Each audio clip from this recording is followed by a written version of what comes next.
guys. Hopefully we on air. I don't know. Let's see if we on air because well, we did have some extreme difficulty, and let's see if we on air. Yeah, okay. Yeah, we're on air. Great. I can see myself. That's absolutely fantastic. Okay, guys, yeah, technical difficulties. Zara, thank you very much, Zara, for holding. You're welcome. Okay, guys. Everyone who's already with us, we had technical difficulty. I don't know what really happened. But we don't have any difficulty now, so we'll start our broadcasting. Sorry, almost 15 minutes late. I'm really sorry. Never happened before, but it is the first time for everything. Okay, so we'll do it kind of quickly. Okay, we have our speaker Randy Milanovic from Canada. Randy done a couple of things with us and kind of a regular guest. And well, I can't call him guest. He's a regular contributor because whilst everybody listening, he's typing. He types extremely fast and well. Okay, we have Peter Haisley from New Zealand. New Zealand is so fast, so for Peter it took 10 minutes to actually adjust audio. So it's how fun New Zealand is. So he's smiling, and he's smiling. Why? Because 10 minutes ago I told him a joke. Okay, so we have Muammar Mujevic from Croatia and United Kingdom. So managed to be in these two places at the same time. We have extraordinary gentlemen here. Okay, we have Marty Tascona and Muammar Mujevic, a personal guest, Randy's personal guests. So, Marty, you're from Canada as well, are you? I am indeed here in Calgary as well. So yeah, okay, great. So we have two Canadians. We have American here. Zara, our regular. I'm trying to do it very fast because we already 15 minutes. So Zara is always here. So I don't really have to introduce Zara to everyone. Okay, but Zara is a writer and semantic writing mostly. And we have another guest today, is Kate. Kate, she's from Ukraine. She's Ukraine, but she's moving west. So it's kind of very funny. This is one person who lives in two places at the same time. One person from the moon, basically. As far we have two Canadians and well, minority, and we have minority. Here, which is represented by Zara Antalya. Okay, guys, we are talking about Randy. What we're gonna talk about? Tell us. Well, this talk is called Multiple Personality Reorder, and it's in reference to designing web pages for multiple personas. In this case today, we're going to talk about dual personas, or two of them. We know that quite often people come to a site or come to a page, there are two different types. We're going to talk about those two different types, and we're going to talk about some of the strategies that we deploy at Kayak on being able to communicate with two different types of people on the same web page. So as soon as you're ready, I'm ready. Yeah, so okay, Randy, yeah, I guess rock on. We'll have this pre-presentation chat. I wasted all the time for the technical. Okay, it's all yours, Randy. Yeah, I was thinking also if anybody wants to join the conversation, I'd love to have it as a conversation and not just as a presentation. So if you see anything, have any questions or whatnot, please jump right in, okay? All right, maybe on that cue, I can start sharing my screen. All good, Anton? Yeah, I can see you so far. Go. Okay, here we go. I'm going to go onto my screen share. And if you can just confirm that you can see that. Absolutely. All good? Yes. Good. So now you can't see me, you can just see the screen, so that makes it all funner for me. Okay, guys. So once again, I'm going to talk about designing web pages for personas. You'll notice in my title screen I say B2B. We can accept that as B2B, or really just a more complex sales process, or even a higher ticket price item where it takes a little bit more information and whatnot to convince people that you're the right option for them. So what I'm going to do then now is going to go in and just ask about who we're designing our website for. So a lot of people want a new website or new website design, but do they base it on sites they like? Do they base it on what their competitors are doing? Do they hire designers? Do they do it themselves? Really, the question is, how do you know what to do or how to do it? And so you're not wasting money and actually building something that will help you build your business. Well, I look at this and I say, well, it's easy. You basically stop. You don't worry about design right away. You look at who it is that's actually visiting your website. So just so you know, guys, I hear a lot of beeps, and so if anything's happening technically, please let me know. All right. In the B2B or consultative sales process, really there's one person or web visitor make a decision in isolation. That's why we should be thinking about persona pairs. So a pair, from my perspective, is your decision maker that everybody knows about. The thing about decision makers is they don't have a lot of time to do research. So they rarely visit more than a handful of pages on any website, and their time on page is quite low, just because their time is limited. Quite often, top of the page or above the fold, if that exists, we're going to reach out to Momar in a little bit and ask him about that. It is potentially the perfect place to put more of an executive summary or marketing messages that appeal to decision makers, keeping it short and to the point and on topic in respect of their time. If your product or service is a quick sale or impulse buy or anything like that, or you know, sneakers or yo-yos or something like that, then this is the person who you're talking to. It's the shopper. It's very much a transactional thing. They're looking for it. They've likely been influenced by branding. They're looking for it. They're looking for the best price, the availability. That's not the person we're talking about today. The person we're talking about today is the researcher, also known as the influencer on that decision maker. So if you can imagine, if you thought about it for a moment and you just thought about the last time you made a large price or complex purchase decision, chances are somebody was in that decision making with you. Could have been a spouse, could have been a coworker, could have been a colleague, or even a competitor or peer who prompted you to make a purchase or decide on something. So the idea is we get to know who those people are, and we think about them as somebody who has a little bit more time to go through and research and read more content. Now, what's kind of interesting about this is we think about the decision maker looking at above the fold or the top portion of the page and it's kind of skimming over it quickly. That researcher will look lower. And not only will they look lower, but there's a good chance that they're going to consume and consume and consume.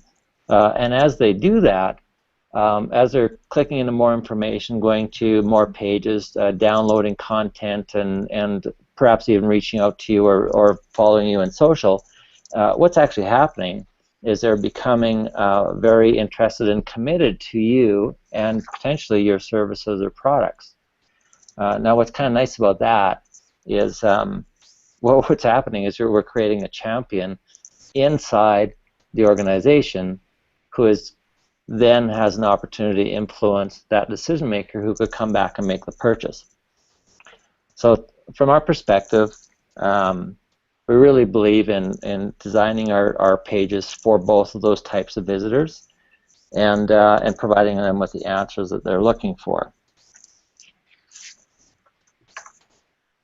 So let's go take a look at some of the characteristics that we see in the different personas. And by the way, please don't read anything into the male-female on this. It could be interchangeable, of course. Okay, so on a decision maker side, they're more transactional minded. Our influencer side, they're more consultative minded. They want more information, they want to learn more, they're going to ask why or ask how, whereas that transactional one is more likely to just say how much and when. Okay. When it comes to content, the decision maker is very likely going to be a skimmer, zipping through your content, not hitting a lot of pages, whereas the influencer or researcher is going to keep diving and keep digging. And as a matter of fact, we see this all the time in our own site. We have about 700 pages on our site, and it's not uncommon for us to see, say, a marketing manager or whatnot hit 60 to 100 pages in a research session on our site before reaching out. And when they reach out, or they have their decision maker reach out, it's very likely that the sale's already done. We just basically, how they say, it's ours to lose at that point. And again, to go back to the above and below the fold, maybe this would be a good time to throw out that question to Mamer about whether or not the fold even exists when it comes to a web page. And if so, perhaps maybe some of the best ways to deal with that. Well, I personally don't think it exists. I think it used to exist at some point because a lot of content was just thrown at the web page, and you had to get the best portions that you wanted for the customer, and you had to put it up there because you were afraid he wouldn't scroll down and see what's going on. But the problem is that past websites had this idea that you have to put as much content as possible and just blow people's minds. But today, I think that you have to create an incentive for a person to scroll, and most modern websites do that. You create a good copy, you create an interest, and then you make him scroll. And that's basically what we did and try to do with our clients, and we've seen a lot of scrolling views. And people just want to explore. If the site is interesting enough, they'll explore it no matter what. So I don't think the above fold exists at all. So maybe instead of above and below the fold, it's really a screen size. Whatever fits in that screen that might be visible, even if they're scrolling. Yeah, sure. But if you create a small part of the first loading screen that has the incentive or the invitation to explore more, it doesn't have to be here sign up or do whatever. Because look at phones, for example. They don't have above and below the fold. I mean, it's different than having the same experience on desktops. So basically, it's non-existent. If the person opens a page and sees interesting content, he will scroll, he will find the content that is interesting for him, and then he'll either sign up, buy the product, or whatever. So I think it's it's more like the starting point of real sales that we usually do, you create interest, you create attention, interest, desire, and then action. It doesn't have to be everything crammed up in the first loaded screen up top. So it doesn't have to be. Gotcha. So visuals, headlines, good content keeps them scrolling. Yeah, good copy. Just tell them why they're there, and then they'll say, all right, this could be for me. So and they'll start exploring and start scrolling. Sure, I can buy that, and I'm even happy to adjust that and perhaps even talk about that when I do my next version of this presentation. Appreciate that, Mamer. Okay, I'm going to add one more element on this one, which was visits minimal pages, visits multiple pages, multiple times. So that's the biggest difference that we see in our visitors when we have a decision maker, is this, they only hit a few pages. Versus that researcher or influencer, they are just consuming like crazy, and they may come back several times, even in the same day, and keep looking and looking and looking. And obviously that's for us to know this because we're tracking our visitors, and also it really shows the level of interest and the area of interest too. So it's a great way for us to get some lead intelligence on things. All right, I'm going to dig in a little bit more on that decision maker here. So most often it's a C-suite or B-suite, or even an owner, operator, owner, manager. Generally don't have time for research. They're looking for the big picture benefits. You know, what do I get for the money I'm going to spend and whatnot. They want to know that they're credible, reliable, and perhaps even likable. So are they going to be good to work with? Now, that said, it's not likely the decision maker is the one that's going to be actually working with you. It usually is that other one. It's usually our influencer. So that doesn't mean that influencer / researcher doesn't look for the same thing as well. We find them in and what we do is that they're often the manager of operations. They need to research multiple solutions to a problem. They may be an executive assistant. They may be a marketing manager. They may even be a sales manager. Okay, they're looking for details about how things work to solve their problem. Wants to know that we're credible. Makes a recommendation to that decision maker. They'll be confident in the solution because quite often it's going to help them in their job, help them look better. They're going to champion you because they figure it's going to be as good for them as it is for the company. Again, so one of those characteristics. One of the things that I just have some notes I'm just going to relay. What I wanted to talk about really was we have a persona creation tool. I don't know if you guys saw that link on the meeting invitation or the meeting notes. It was a link to a persona creation tool that's free that people can use to help define just who's who within their prospects. So I would encourage everybody on this Hangout to go and check that tool out. And I think that we have it. The link is still live on the meeting mention, and perhaps somebody can paste it into the comments. Also, in a little while, we're going to change that link to a download, so be prepared for that. Okay. I want to encourage people to go beyond generalities, like just straight up demographics, and really paint a picture of the real people they need to connect with. So that's how we know really who's the influencer, who's the decision makers, when we understand their motivations, what they feel is trust building or credibility building, those things that go beyond just the age and the income levels and stuff like that. So I would really encourage people to do that.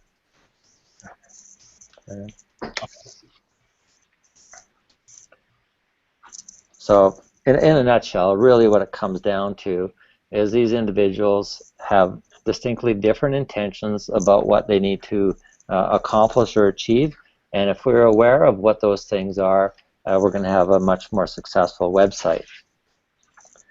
So I'm going to take you into, now that we have a sense of what those two types of people are, I'm going to take you into how we deal with those people within a website. So maybe this is an opportunity to throw out a question to Marty. Perfect.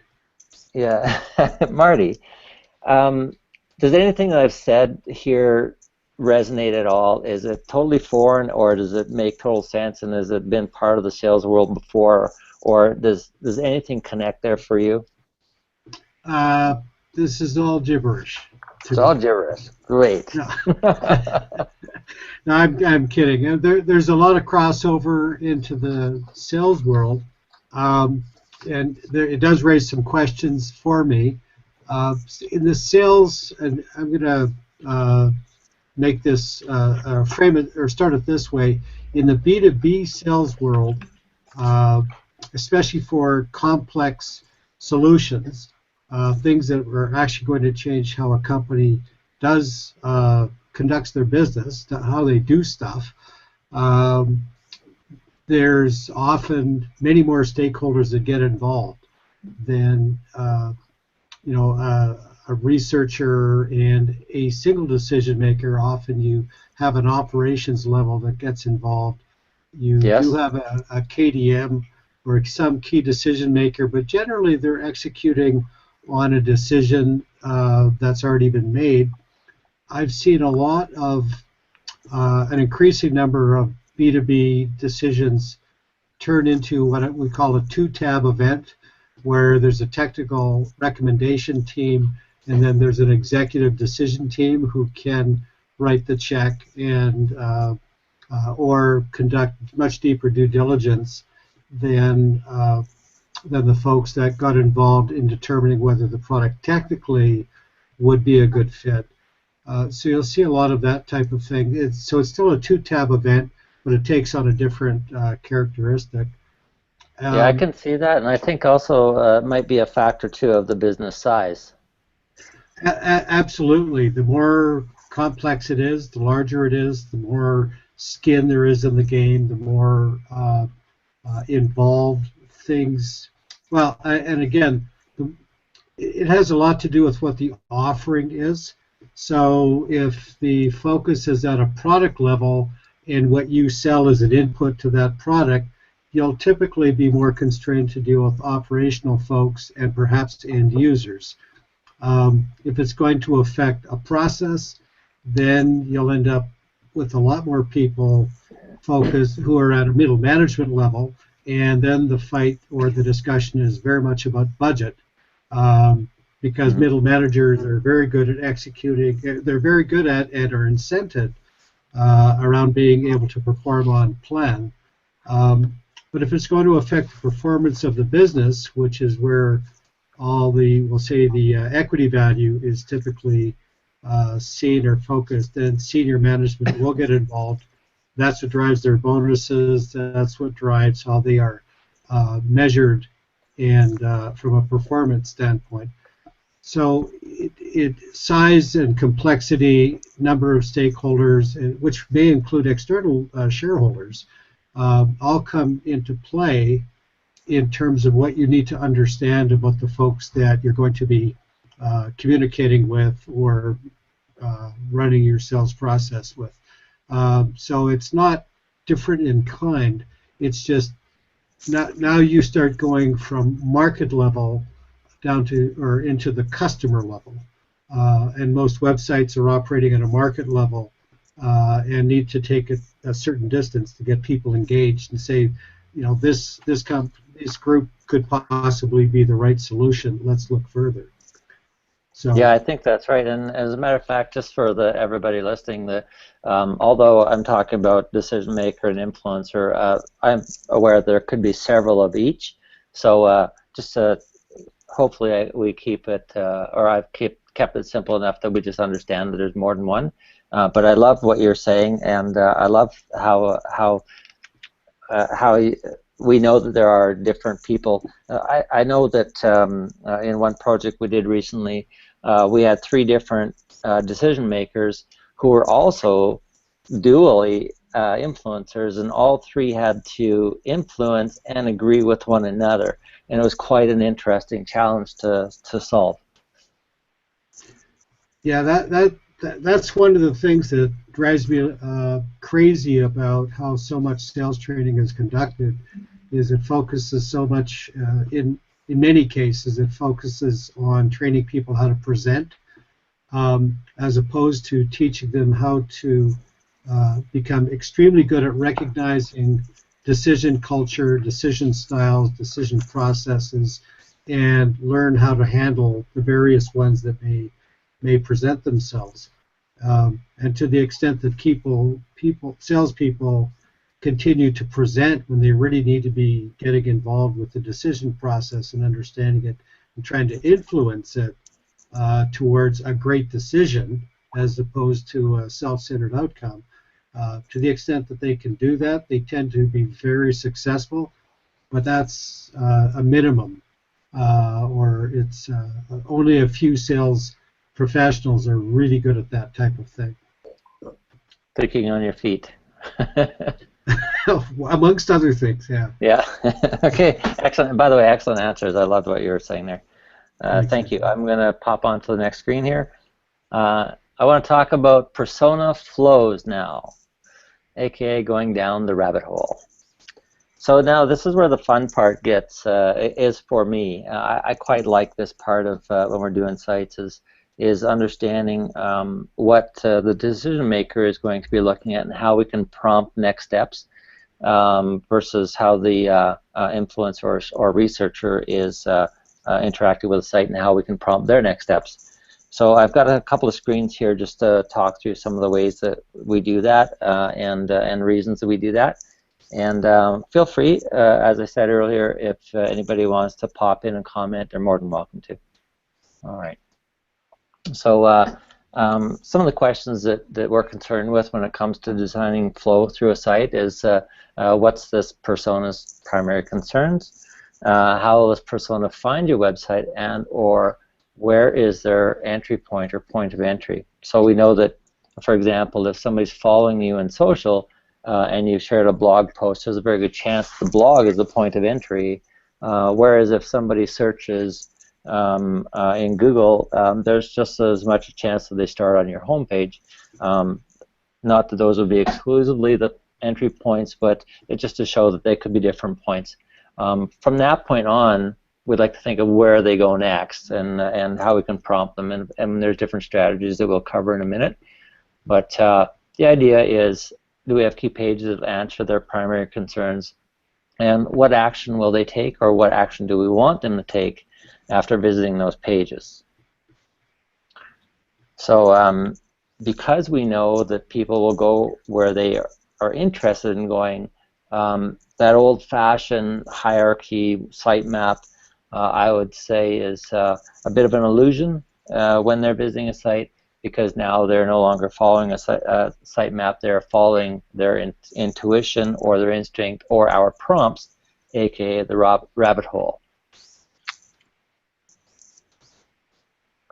All right, so I'm going to suggest or recommend that we kind of forget about the old-fashioned sitemap, the old-school sitemap, and instead we start thinking about flows. So for example, decision maker flow. One example might be they come to the home page, they go to your service page to see that you do what you do, or what you said what you do. They check out your about page to see if you look trustworthy and capable and credible, and they go and contact you. So that's pretty typical. As a matter of fact, from search, we quite often see people go home straight to contact. That is no research at all. That is purely transactional. And if somebody's doing that and they don't have a researcher, well, I would suggest that you have your work cut out for you, because you're going in the sales mode without any pre-qualification. Conversely, if you do have an influencer or researcher, there's a very good chance they've gone from content to content to content to content and so on through your site, wherever we've prompted them or wherever their interest has taken them. Because of that, there's a good chance that they have really brought into what you're talking about, because otherwise, if they weren't interested in it, they wouldn't be searching that much. So yeah, I would just say that the researcher flow can be quite continuous. I mean, there's obviously going to be an endpoint where you want them to reach out or contact you, or at least have their decision maker contact you. But really, it's a matter of engagement, not necessarily a matter of go here and sign up now.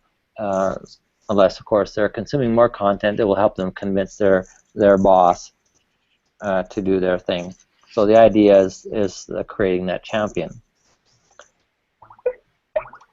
All right. With an idea of the persona flow and understanding that decision maker is really just skimming the top and going to a contact, we know that that's pretty well a straight up ABC type link strategy or user experience. On the flip side, that researcher is going to be doing a lot more clicking. So we have different tools that we can use at different stages of their clicking, from a link on a page. You can imagine those bars are text, of course. If you imagine somebody's clicking a link within a page, you can assume that they're probably still exploring poking around, learning and consuming. These people are not ready to act yet. This is what we consider top of the funnel. Okay. And then we have what we would refer to as a contextual navigation, or a sidebar with a menu in it. The idea in here is that we group related content. So basically, that researcher doesn't have to go very far to find a link on the related or more information, and ideally they can go through the different options in there and see what's related to one another. And even in a site like the size of ours, of 700 plus pages, we can actually contain them within those 5 or 6 pages that are relevant to them by using the contextual navigation. Of course, everybody has seen CTAs, visuals. Sometimes they're square, sometimes they're banners. Personally, I don't tend to do banners because they look too much like the banner ads of old, and people tend to avoid them. Whereas if you had an interesting square or whatnot, people tend to engage with them more.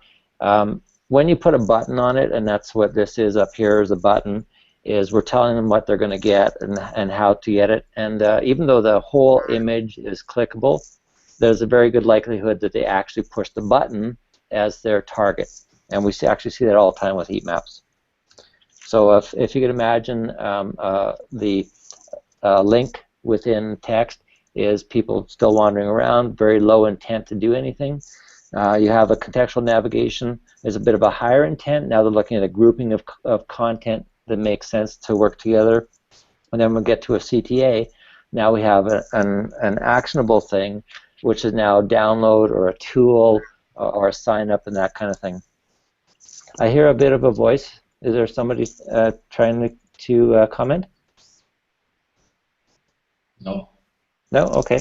I heard there's a ghost in the machine. All right, so I would consider this the higher level or deeper in the middle of the funnel type thing, where that researcher now is getting a download on that related topic, and they're willing to pay for that download with their contact details. You know, at least a first name and an email, and perhaps further deeper down, maybe more details like their company or their website address or something like that.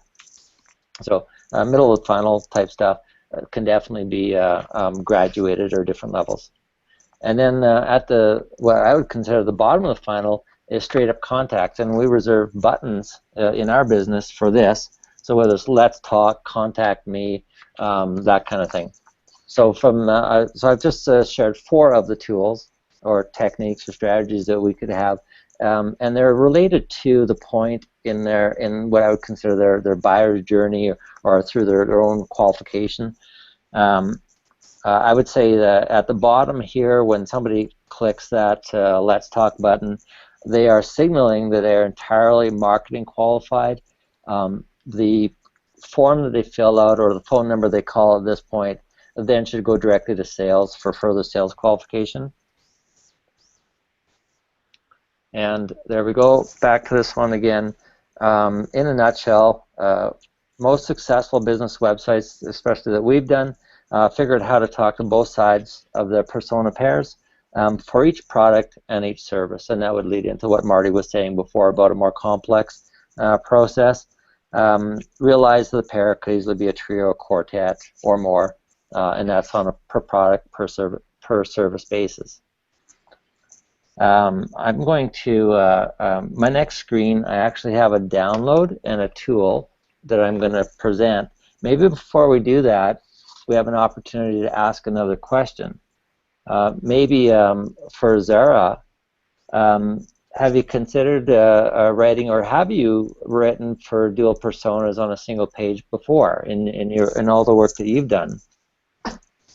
I have. You have? I thought you would. Yeah, I have. I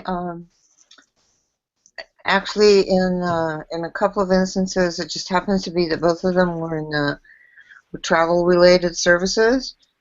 Mm-hmm. One very high-end planning and personalized service, and event planning. I mean, it was just very comprehensive, high-end travel service, and so very often for the people who actually want the services, we have just exactly what you explained. Somebody is doing the research for a high-level executive, royalty, whoever it may be, who's actually going to be purchasing the whole package. But the people who are researching all the services and, will the bodyguards be armed or not, and, Yeah. what is the security at the villa and that sort of thing, the walking people through those details so they can present to the person who's actually going to make the purchase, make the reservation, use the service, and pay for it, to get them to connect. So yes, I have, and that's why I was so excited to be here today, Randy. I think it's really important to consider everybody who's involved in the process, and that was one of the reasons that I did a lot of writing for this website, because the old site was addressing the decision maker only, and it is not, because that's the ultimate client. That's how many people perceive this. So get to that guy who has the money or makes the decision, but there's so many steps in between, and those people have the same as in a business. They have staff that do things, and so they're making. That staff is doing the research. That staff is actually arranging, say, the details of a private party, who the DJ is going to be and what the flowers are going to be and all that sort of thing. So it's the same process. So yes, I have. That's excellent to hear, and I love the bodyguard and whatnot reference. That's kind of cool. Yeah, it's things most people don't think about, That's right, and you, just like you said, your predecessor there had been focusing just on the decision maker, and I see that all the time, and pretty well every website I see is the decision maker is always the focus, and there is a time, I believe, where it is decision maker when there's a shorter sales cycle, a more impulsive buy, or there it is, it's available type thing, or locally grown, that kind of thing. But when there's some sort of consultative or more complex sale, I think we really have to understand who everybody is in that process. So glad to hear that you've been seeing that too. I think it's the biggest... I want to emphasize how important this information is that you are imparting, especially for B2B. I mentioned earlier that I was researching B2B websites for software as a service, and there were a couple that were like, we're great, we do this, buy here. That was it. I'm like, how do you expect to convince anybody to do this? Yeah. Well, I think it's the biggest single fail that local business has, is that they just focus on decision maker, and they don't realize the cost to the loyalty and buy-in and whatnot that you could be having. So yeah, I appreciate that you're adding that. If I could throw a question to Peter. Are you ready, Peter? Is Peter still on the line, guys? Yes, but he's muted. He's muted. Tell him to unmute.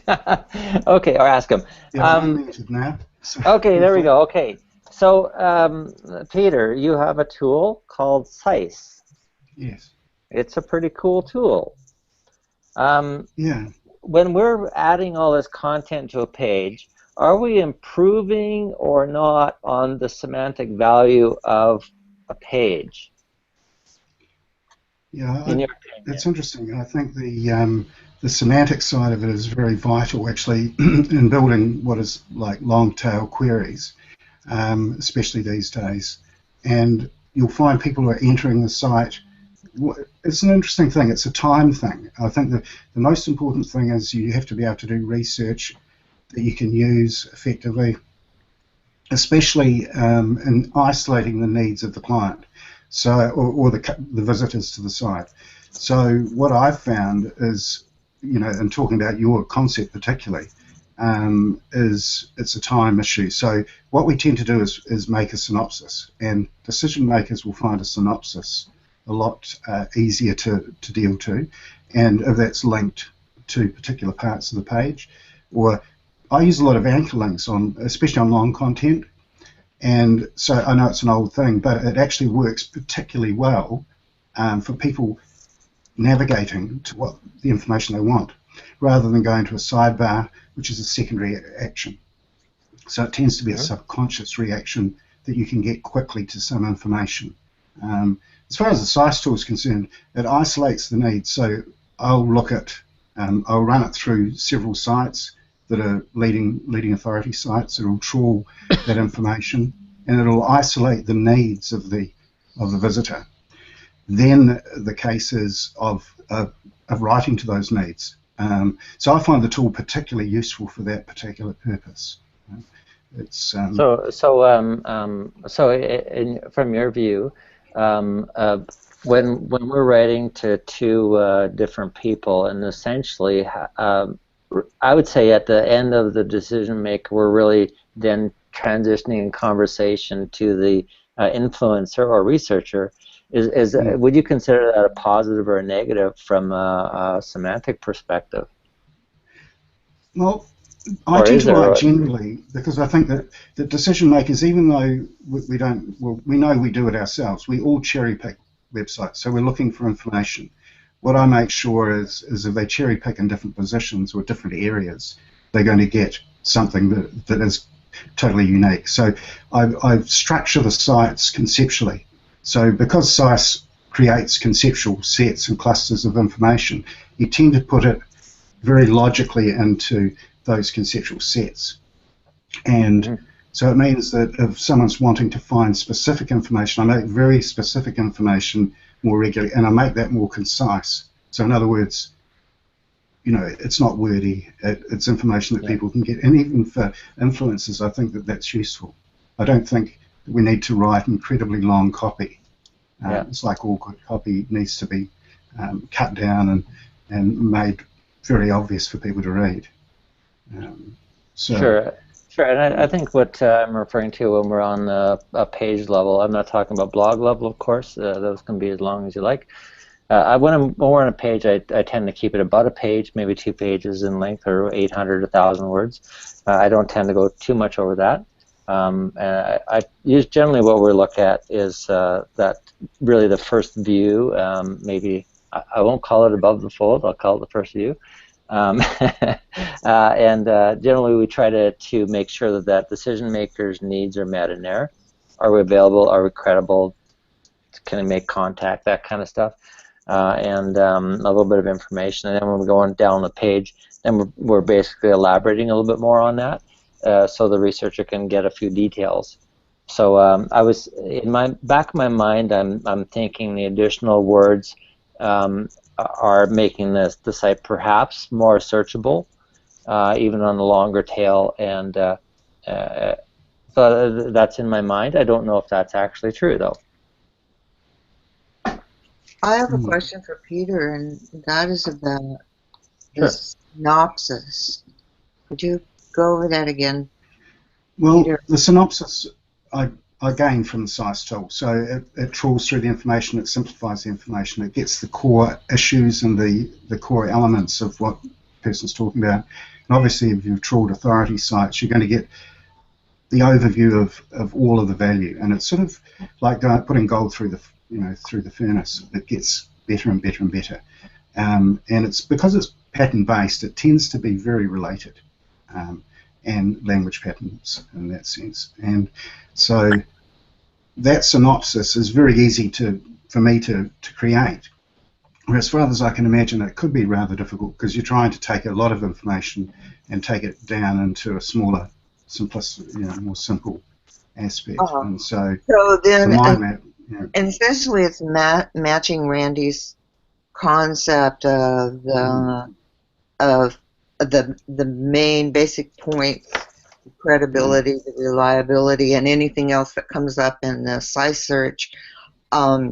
That's there in that very first introductory part. You know, That's right. here it is. Here's Yeah, where that's we right. are. Here's what you do. Here's how we solve your problem, and then the elaboration comes later. Is that correct? Exactly. Yeah. Okay. Thank you. I think what I'd like to do is. I think. Hold on. Yeah. Kate has a question. Hi, Kate. Question, please. Yeah, Well- because Randy is on a full screen mode. You understand? He only can see his old slide and nothing else. So you have to use your microphone. Yeah. That's okay. Randy, can I ask you, first of all, thank you very much. You are highlighting a very interesting topic. And Thank you. it's even more interesting because there are lots of automation tools that helps to actually use the insights that you are talking about. So what I'm asking now you is, have you ever tried some of them? For example, have you ever tried any of the tools that allows us to identify, due to the behavior on the website, to identify whether we are talking with influencer or with the decision maker, and change the website actually due to the person you are seeing? Not in that sense. What I've done is I've used tools, for example, to like Atomic Reach and Hemingway, just to check on language and whatnot. But generally, it's through conversations with clients and their stakeholders to get a sense of, right down to the sales and even customers, to get a sense of what really matters to each of them, and then we try to write and talk to those topics. So you've never used the smart CMS, for example, like Magenta, which could be integrated together with exact target and really reflect the interface the person is seeing due to yeah, okay, now I understand. So yeah, we're actually a HubSpot site ourselves, so we do get all sorts of lead intelligence, how people are using the site, who it is. We do research, we check them out. If somebody comes to our site and then we see a pattern, the patterns are pretty easy to recognize once you start seeing them. I know if somebody comes off of search, goes to my home page, looks at maybe one other page and goes straight to my contact page, I know they've got no information on us, or perhaps they're a referral, and so I've got to do my research before I reach out to them. Conversely, if somebody comes to our site, consumes a lot of information is in a certain area of the site, I can see where they come from, I will actually go out and I will research their social profiles and everything to get as much data as I can, so that when I make a call, that I essentially know what the topic's going to be, so there's no surprises on my end, and it's pretty straightforward. So we do get tracking data and reporting and whatnot out of HubSpot. Additionally, when we're not on HubSpot and say we're on a WordPress site or something, we'll use a tool called Lead In, which coincidentally is also developed by HubSpot, but it's free. It's a great tool. So we do use those for tracking and lead intelligence, but really on actual content, we're initially getting information right from our clients and their stakeholders, and then we are testing things like language level and whatnot, using things like Atomic Reach and Hemingway. So those are the types of tools we use. Now, when it comes to automation of these things, I generally like to have real conversations. So I'm not a big automation person, even though I'm in an automation world. I like the personal touch and the insights, and then of course to research those insights and vet them. There's nothing funner for me than to have a big discussion with a client and stakeholders and have a bit of an argument go on, because then you find out what's really true. Those are fun. Totally you, but not always we have such an opportunity. For example, the person is not really registered yet, but we know due to his or her behavior that he is a decision maker. So probably in this case it would be hard to reach out, but we can reach them, for example, with remarketing marketing or with any other tool that is not personal in the way we know the name or contact, but pretty personal in terms of a type of communication that is more convenient for this type of personality. Yeah, generally for the sites that we do, if it's a decision maker that's on our site, we know pretty quickly because they reach out. They actually identify themselves and say, hey, I want to talk. And then we can see what's going on. that researcher may not be filling out any forms and giving us their data, in which case we're tracking back. Part of our tool set is we have prospects tools, so we can see where people are coming from based on IP address. If we wanted to prospect them, we could go perhaps to LinkedIn and check out the business profile, and from the business profile we could see who the people were that were connected to it, and from that we can see who the most likely people were that were on our site, and from that we can start to connect with people until we find them. So it is possible to do so without knowledge of who they are. But outside of that, I'm not using other tools, no. If you have some that you'd like to suggest, I'd love to hear it. Probably the topic of the next session. Sorry, there was a bit of echo there. What was that? I told that probably that could be a topic of the next session, actually. Yeah, there you go. Automating the lead intelligence. Yeah, one right, thing guys. I'd like to bring in, go ahead. Randy, is you can get a digital footprint on people these days, and that software actually goes through and pulls what they're saying on social media and things like that. So that's very useful in this process. So I think it's moving more towards the digital, but I agree with you, it's really good to get information from directly from a client. What I get people to do is just write everything they can think of that they want to say, and then I run it through SICE and get a synopsis of what they're actually after. So that's quite useful. We'll have to use your tool a little bit more. I've played around with it, and it's always been an interesting thing, and delightful usually. But the connections that it makes is pretty amazing. So if anybody hasn't tried SICE, perhaps Peter can leave a link in the comments. Okay, guys, we have a download and a tool. So the download is just something you can go through, and then the idea is just to help you define just the decision maker influencer for one product or service. A fairly simple one, but complex enough to require two people to make that decision. So this PDF on that link will give you an opportunity to just go through and follow that process. Now, if you want to go a little bit bigger, we have a tool. It's free. It's on our site, and there's the address for it as well. And it's a form you can go through. It's a two-part form, and it does the decision maker and then the influencer, and then you'll get an email on the end of that is a mashup, a story of those two people. So it's quite a lot of fun to do it. So I hope you go ahead and try it out. There's a checkbox on the bottom of it that says, Randy, please contact me, or not. So if you don't want me to look at it, don't want me to contact you, don't check the button. Otherwise, I'm all over it. Okay, I don't know if people can grab that link and post it for me, both of those links. And I'll leave it on the screen for a moment while you have a chance to do that. And again, these are free. Just go ahead and grab them.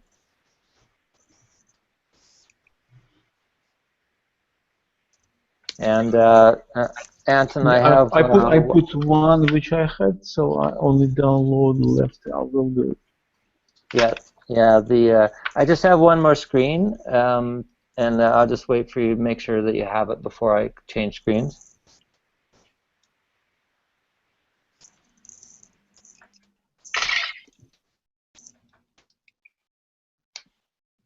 And just so you know, guys, I will also post a copy of the presentation, okay? And I know Anton is going to have the video as well. Yeah, sure.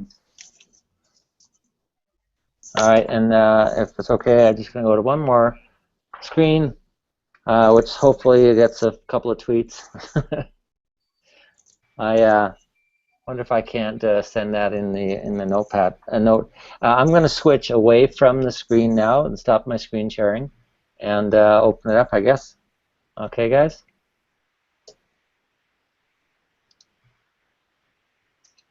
All right. Okay. We can see you now. Oh. All right. Don't worry about I'm links. back. I'll post all the links on a web page, and I will put video eventually video on the right channel because it's on the wrong one, and I'll put your PDF on our landing page. So you don't worry about that. Just go on. Okay. Hopefully, the stuff I shared was informational and hopefully actionable. And I really appreciate the answers that you guys gave. It made me think a bit, especially Peter. All right, guys. So that's the end of my presentation. I don't know if there's any questions from anybody or for any of the other panelists or anything. Well, I had a question, Randy. Are you finding when folks are coming to your site, are they more involved in still framing the problem, or are they at a point where they're looking to find a solution? Yeah, good question. So I get both, but you know what? It seems to depend on where they're coming from. So if I get somebody off a search, thanks to mobile and proximity-based localization, I generally get people who are looking for a deal, looking for something to happen yesterday. They want to be number one on Google, that kind of thing.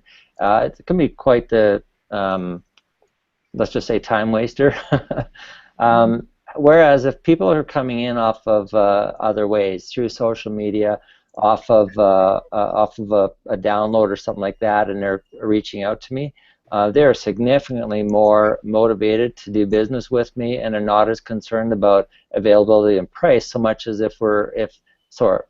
product availability. They're more looking at whether or not we can fit them into our schedule, which is really nice problem to have. So generally, it depends where they're coming from. So, I had a post just a couple days ago. Actually, it was on Friday that I posted on LinkedIn and published on my site and whatnot. And it went kind of crazy, and I do mean crazy in the literal sense. It inflamed the number of LinkedIn, I guess you could call them haters, and it kind of took off. So we had, I don't know, 1,200 shares of my article by people who are all ranting. So it was quite an interesting experience. So hopefully I don't get too many of those people contacting me. I feel okay. I can deal with a few. Excitement's good. Thank you so very much, and thank you, Anton, for having me on the panel today. I have a jam-packed week this week, and I have a course that I'm taking, and I need to go to that class. So thank you very much, and thank you, Randy. That's a really great presentation. Okay, thanks for coming. Sorry about this. There's a question. Yeah. I see that we have a question. Yeah, Randy, we do have a question from audience. If you can make, are you making an investigation user behavior before creating interface for final user, more or less? Yeah, absolutely. You know what's kind of surprising is with the number of sites we've done, we find that there's an awful lot of consistent or predictable behavior depending on the type of person that's coming in. So there's a lot of understanding that we have. It's not making assumptions at all, of course, but a lot of commonalities about how people interact with sites. So I would say yes, based on their knowledge and experience, we are going to do things certain ways. We know that people like to read in bite-sized chunks. They don't like big lumps of text. Andy Crestodina last week was saying the very same thing, is there has to be some visual interest, and I think that's exactly what Mamar was saying earlier as well. Some visual interest to that page to draw them in and good quality.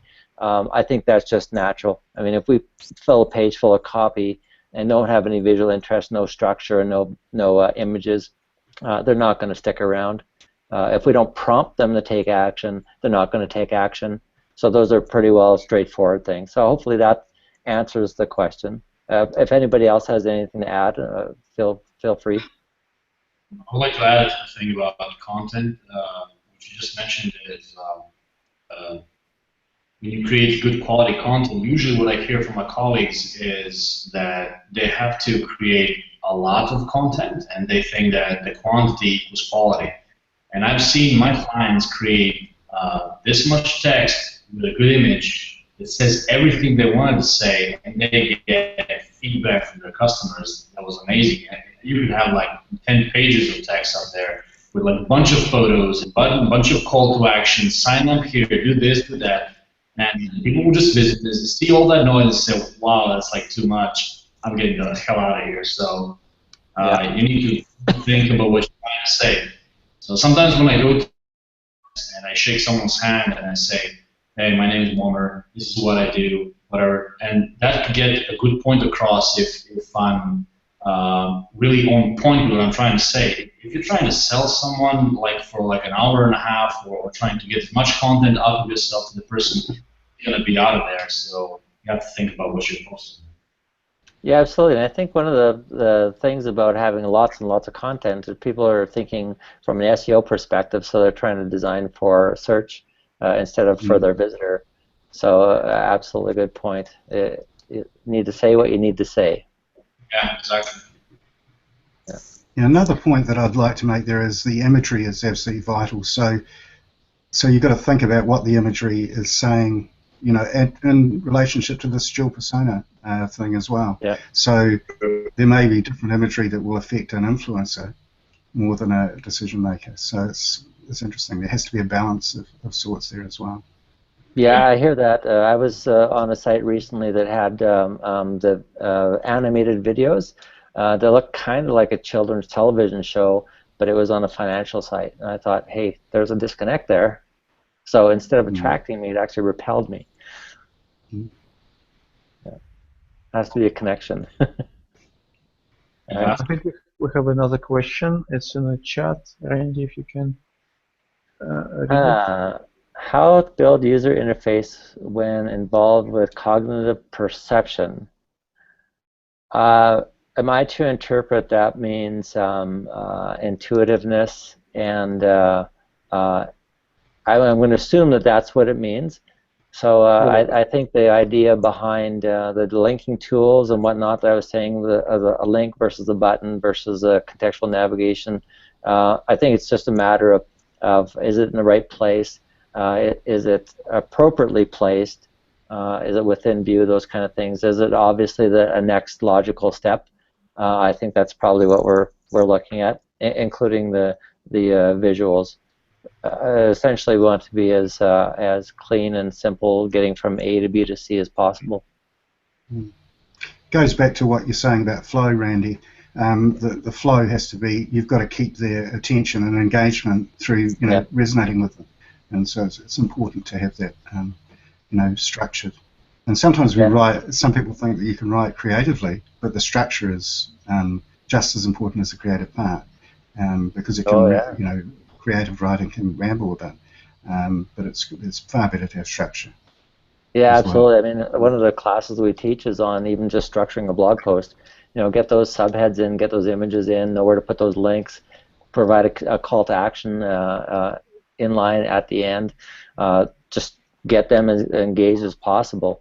It used to be quite a surprise when I would see somebody go through our site and read 100 pages. Now I kind of expect it or hope for it, but back in the day, a couple of years ago, I thought, wow, those people had nothing better to do but to consume my content, and I was going, hey, okay, yeah, I can live with that. That's not a bad thing. If they're on the page that long, they must have an interest in it. Have you? Can I ask, is everybody tracking their website visitors? Are we doing forms that confirm that tracking? And if you're not, there are so many easy ways to actually do that it is totally legitimate and not stalking or anything like that. So anybody not doing that would like to be doing it? Yeah. Nobody's saying anything. Who's going to admit anything? Well, here's a freebie for everybody. If any website you're on, go ahead and install Lead-In. It's an amazing tool. It's free, and it will give you the tracking and whatnot that you need. So use that. Use Lead-In. It's fantastic. Tell them I sent you. I'm not going to get a commission, but maybe I'll get a pat on the back. Because it's free. Wait till it's paid, boy. I'll be selling that thing. So I think we Randy, probably ran our time. Is there, was somebody going to say something? Was that Marty? well, yeah, there was this one, I'd made a note, but I'd missed it. Just in the, earlier you had associated the key decision maker or the decision maker with the word transactional. And I found that curious. Yeah, for me, I just meant shorter funnel, so I can throw in the word transactional. Oh, okay. Okay. Yeah, shorter funnel because they're not researching, so to me that would be more transactional in nature. Got it. Okay. Yeah. Time.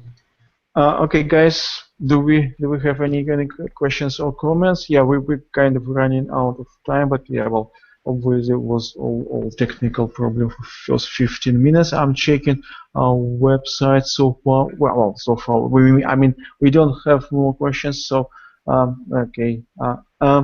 Randy, if somebody who was watching us or who will check a recording want to ask you a question, what's the easiest way to get to put them to you? Sure, my Twitter account, Kayak360. Okay, so Twitter would be the easiest way to communicate with you. Okay, guys. Okay, everybody who was watching us, thank you very much for watching us. I'm really extremely sorry for all these technical problems happen. In a couple of days, we will have a Google Q&A. When we will have two Googles at the same time, which I have no idea how it will work. And really positive, our usual Googler, and John Mueller. I'm not sure it will work, but it even makes it even more interesting. In 2 days' time, Thursday. Okay, thank you very much for everyone watching us. You guys, you don't go anywhere, please. Couple of minutes more. Thank you, Randy. Thank you, Randy. Thank you, Randy, Thanks, for excellent presentation. Thank you, Peter, for waking up so early. Thank you, thank you, Muhammad, and thank you, Marty, and thank you, Kate. Thank you, everyone who was watching us. Okay, guys, now you can do something like, "Hi, Mom, I'm on the telly," because we're going off